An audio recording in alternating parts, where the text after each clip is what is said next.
Haji satu lagi nih. Ya. Ya. Di pasal pertama tadi, selektif Mu'tazilah mengatakan bahwa terkadang Allah membuka pintu ketaatan, tetapi terkadang Allah juga tidak membuka pintu penerimaan. Jadi Ustaz mencontohkan yang tidak diterima itu yang tidak ikhlas, misalnya yang beribadah mencontohkan Allah. Dan pertanyaan saya Ustaz, belakangan ini kan banyak dikatakan oleh pihak-pihak tertentu bahwa di antara kita ini banyak beribadah tanpa dalil dan tanpa contoh dari Rasulullah SAW. Nah, apakah termasuk yang itu yang tidak dibuka penjelasan? Iya, begini Pak. Makanya kita harus memahami hukum itu. Hukum itu yang sekarang kita Islam itu ada yang kait dengan ibadah, ada yang kait dengan muamalah. Ibadah itu ibadah mahdoh, hukum umum ya, sholat, puasa, zakat, haji. Nah itu ibadah mah. Kemudian ada yang kita juga harus sesuai dengan ketentuan hukum yang bersifat muamalah, dagang, berpolitik, bersosial masyarakat. Itu juga ada aturannya dalam Islam. Cuma dari dua kategori ibadah ini itu beda-beda prinsip.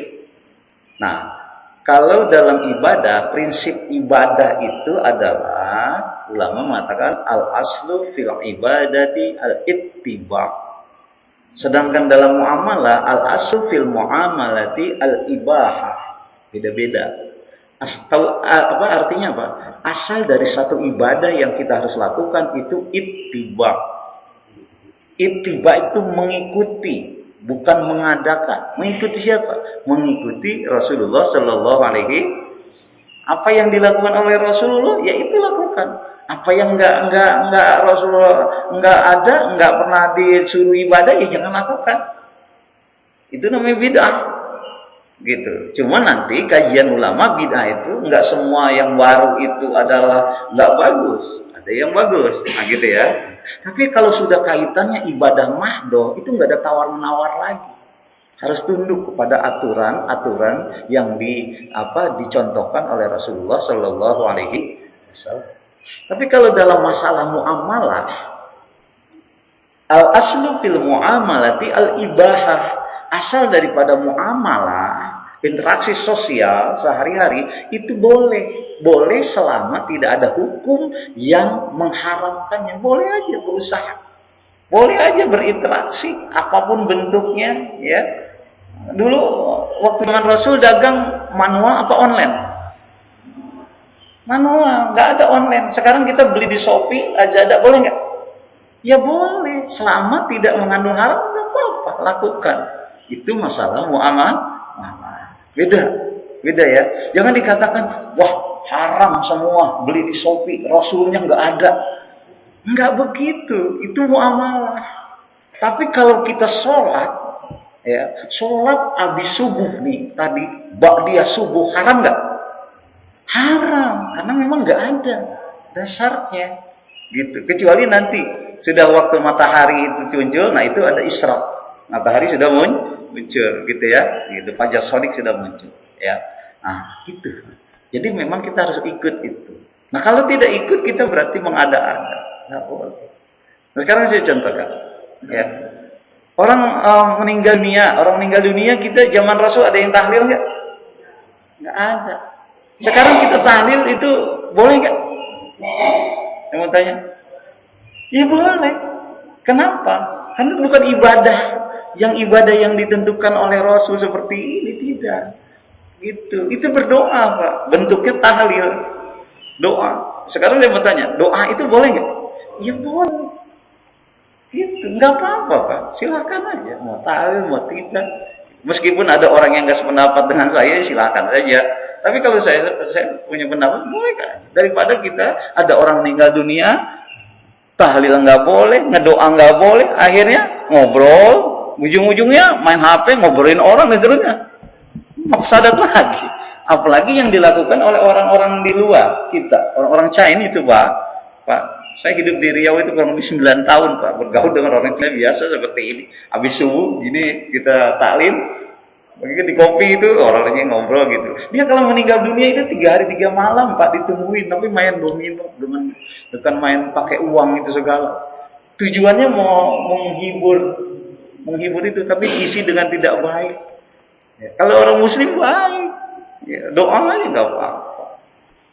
Cuma tahlil itu ngedoa, doain, bantu doa, kan boleh kan gitu kan ya? Nah, gitu, bantu doa. Saya juga bantu doa. Iya, doa. Tapi jangan juga orang lain yang suruh doa.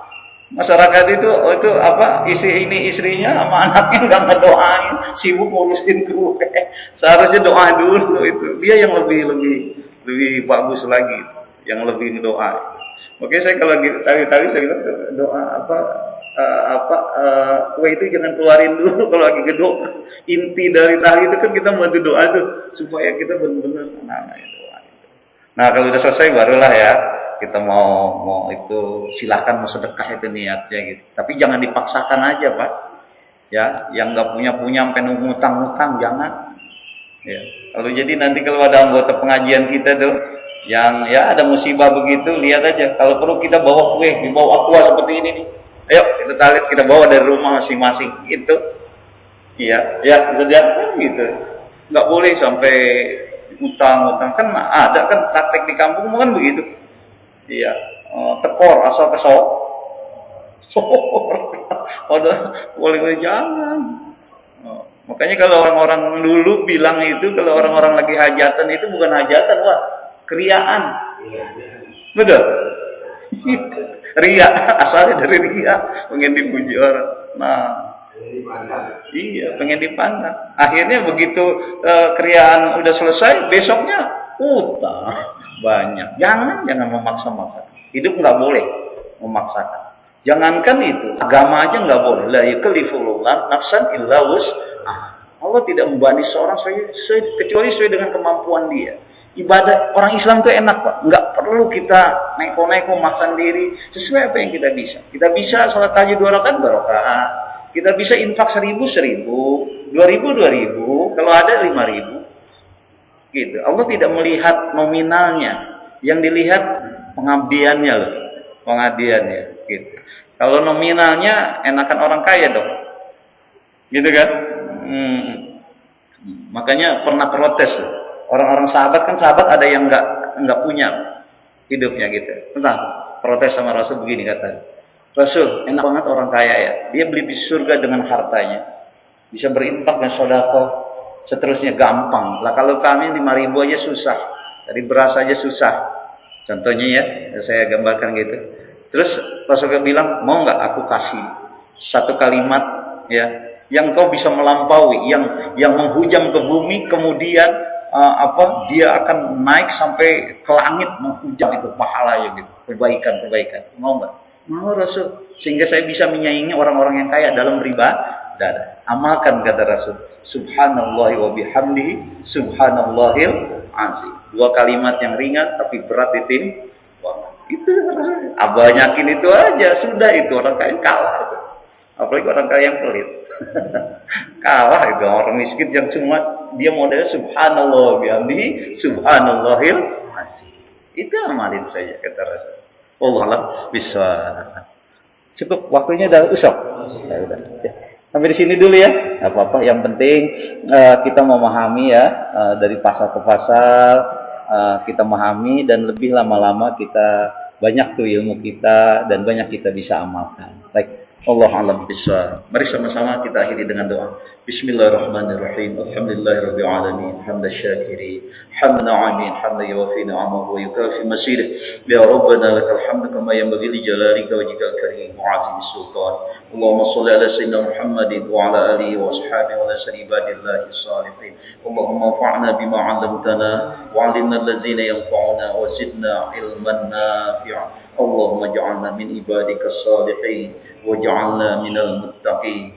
Allahumma rabbana la tad'a lana dhanban illa ghafartah wa la hamman illa farajtah wa la 'asiran illa yassartah wa la hajatan illa qadaitaha ya arhamar rahimin. Rabbana hab lana min azwajina wa dhurriyyatina qurrata a'yun waj'alna lil muttaqina imama. Rabbana atina fid dunya hasanah wa fil akhirati hasanah wa qina adzabannar. Subhana rabbika rabbil izzati amma yasifun wa salamun alal mursalin walhamdulillahi rabbil alamin.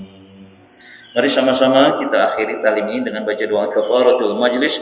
Subhanallahumma bihamdika asyhadu an la ilaha illa anta astaghfiruka wa atubu ilaik. Kurang lebihnya mohon dimaafkan. Assalamualaikum warahmatullahi wabarakatuh.